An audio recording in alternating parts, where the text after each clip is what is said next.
It's my privilege to introduce a man who came to work for me in his early 20s. I was in my early 30s, a Baptist evangelist, hired a young ministerial student from Southwestern Seminary who believed in the supernatural. Little did he realize when he came to work with me that he would confirm the fact that iron must always sharpen iron, but in order to do so, it comes together like this, not like this. And that is what you must learn as the people who know the truth, essential to set us free and keep us free. When Mike Huckabee came to work for me, we found ourselves praying for a nation in distress. And if you don't believe in the power of the supernatural, just know that the result of a prayer meeting called by Billy Graham, several of us as Baptists began to pray that we would send one of our Sunday school teachers back to his Sunday school class in Georgia and send an actor from Hollywood by the name of Ronald Reagan to the White House. And Mike Huckabee helped build the momentum for that supernatural, absolutely essential miracle. We need another one like that today. And here is a man who loves God, his family, faith, and the freedom that we all cherish. Would you welcome a man who knows how to lead in difficult times? Welcome, Governor Mike Huckabee.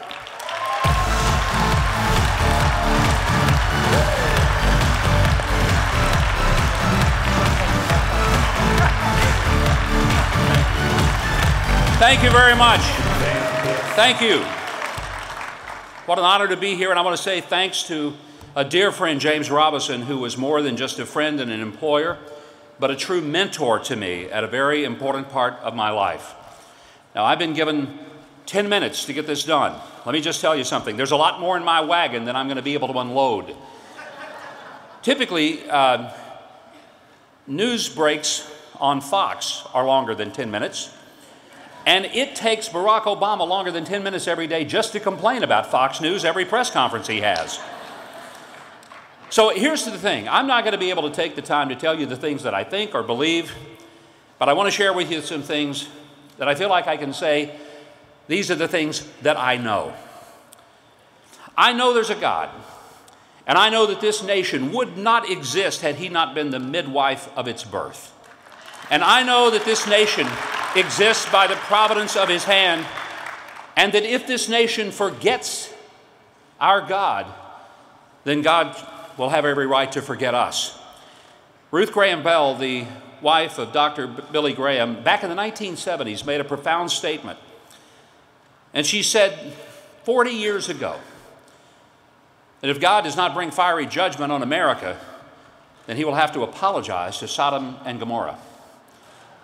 Now, she said that long time ago. I hope that we repent before we ever have to receive his fiery judgment. But I know that he is. And I believe that a nation that can remember him is a nation that will be remembered by him. And there is no other way to explain our history other than by his hand of providence. And I hope that that is something that Americans never are ashamed of and never afraid to speak. No, it's not politically correct. And no, it's not necessarily always embraced by those who control the megaphones. But in the hearts of most Americans, deep down, we know it to be true. Here's what else I know. I know that there is not one country on this planet with whom we have a better relationship today than we did 5 years ago. And for all of the bluster that our president gave when he ran for president, telling us how he would play the flute and the snakes would be charmed back into the basket and the world would be a happy and safe place, the snakes are running all over the world today. And there is not one country anywhere with whom we have a better relationship than we did before. And that is not where America needs to be, and it is not where the world needs to be. Here's something else I know. I know that you can't keep your doctor, you can't keep your health insurance, and your insurance is not $2,500 less per family than it was before the implementation of Obamacare. And I believe that Republicans have a better idea of an insurance that is in the marketplace and taking those who cannot find insurance and putting them in a special pool that does make it possible for people with severe developmental disabilities, people with extraordinary medical costs to be covered, but not at the expense of completely changing the insurance market where no one can afford it and where all the part-time workers stay part-time, full-time workers become part-time, and people who used to try to grow their businesses past 50 now do everything they can to keep their businesses under 50. That's not how to build a healthy economy. I know this. I know that mothers and fathers raise better children than governments ever will. And we need to make sure that we tell the government, thank you, we had the children, and we'll raise the children. And we don't need you picking everything from their menu all the way to where they go to school. And in the case of the young lady in Massachusetts, what a shame when the government thinks that it knows better to take care of the medical treatment of the daughter than the mother and the father do. There's something wrong when a government kidnaps children from their own families. I also know that 4 Americans were murdered at Benghazi, and our government lied to us as to what happened. And I know it had not one thing to do with some ridiculous video. And I know something else. With all due respect to Hillary Clinton, it does make a difference why they died and who did it.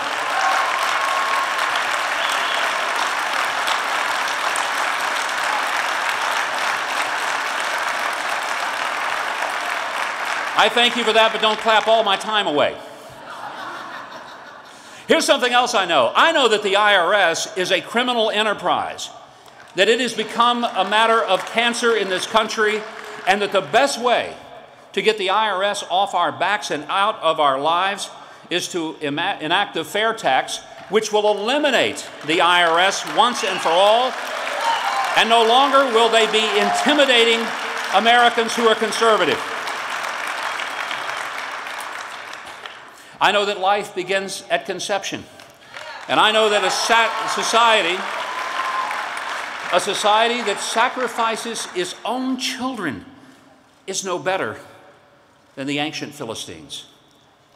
And I know that our country was built on the notion that all of us are created equal, and that every person has intrinsic worth and value, and that no person is worth less than another, and therefore no person is worth more than another. That we all have value, and none of us are disposable. None of us are expendable, and every life should be treated with dignity and respect.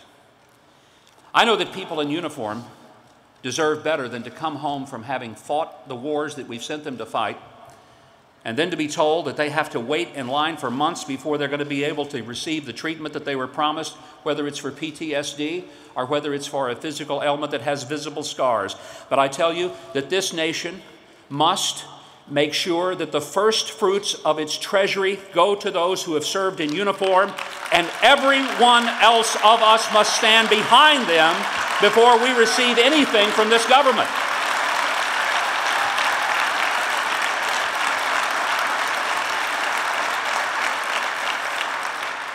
I also know that freedom is better than tyranny. But I also believe that a government that spies on its people and lies to its people is taking us on a trajectory toward tyranny and must be changed, and changed now. I know that the only time that Vladimir Putin shivers is when he has his shirt off in a cold Russian winter. That he's not the least bit worried about what we think of him or what we may pretend that we're going to do to him. The fact is, we have unloaded our own guns, and across the world, no one trusts us, no one listens to us, no one respects us, and no one fears us. And I tell you this, I know that our treatment of our one true ally between all of Africa and Asia, the land of Israel, has been incredibly mistreated by this government. And we need to change the policy that has made it so that we spend more time pressuring Israel to stop building bedrooms in the land that was given to them by Abraham than we put pressure on the Iranians to stop building bombs that are pointed toward us. That, my friend, is insanity. I know it, and you know it as well.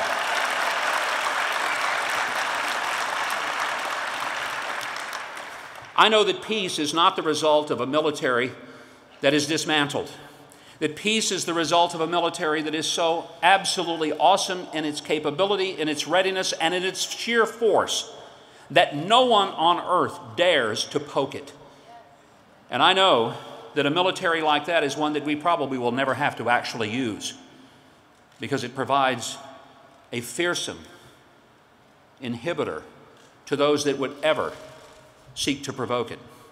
And that the particular projections of our government in taking down the military away from a point of readiness, I know this: that does not make the world a safer place. And it is the duty and responsibility of the American government to make us safer and more secure, not less. This I know, and this you know as well. And I know this: I know that the First Amendment guarantees the right of free speech, that it guarantees the right of a free press, and that it guarantees religious liberty for every person. And I know that it was prohibited of the government to ever dictate how much faith a person can have and to what extent a person can believe. And when the government begins to say it's okay if you have faith, but you can only have this much of it, because when you have this much of it and it may somehow conflict with something government has passed, here's what I know: it's time for the government to scale back, not for people of faith to scale back. Religious liberty should be unimpeded in this nation.